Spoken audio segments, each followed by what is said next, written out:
So today is the third day of the 4 and 44 challenge. It's just the lack of choice. It really gets you. You can't go and have this or that and choose what you want. You can't get different types of things. You have to look for the best, not the nicest. I remember when I used to complain constantly regarding the food that I did not like at the cafeteria, but now looking at it, it seems like the best food I've ever seen.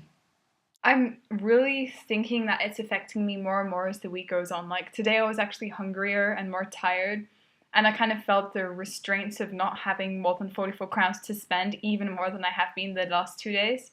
I think I just didn't appreciate it as much. Quality and lower until you find the one that's, well, affordable. And it's usually not the one that tastes the best, and it's definitely not the healthiest. I can understand how this isn't a healthy lifestyle at all. All the food that one would consider good for you is incredibly expensive by, well, the standards of money we have now. So I'm kind of finding like it affects me just not just inside of school, but also outside of school.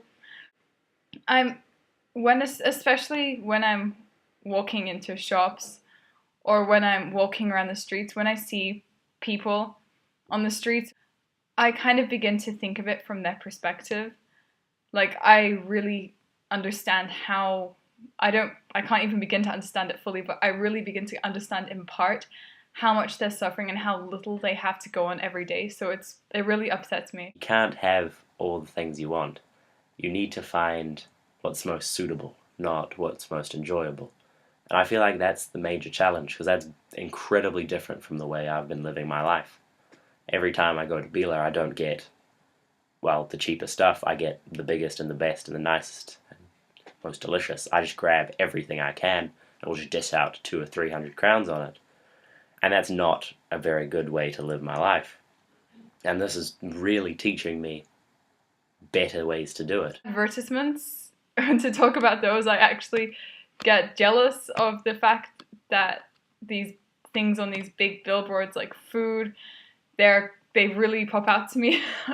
And if there's like a bake sale, I kind of get jealous about all that nice food. The fact that I can't buy it. When before the challenge, it took me about 1 minute to eat a bar of chocolate, now it takes me about 10 because I'm savoring it so much and I appreciate food so much more. At family dinners, it's weird because usually I'll be eating loads and loads, and I'm sometimes just left with like a rollick and half a noodle packet.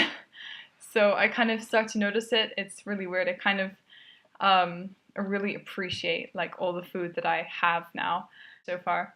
I'm looking forward to the end of it though, because I'm really tired and I can't wait to eat normally again. So it's really making me sympathize with people living under the line of poverty in the Czech Republic.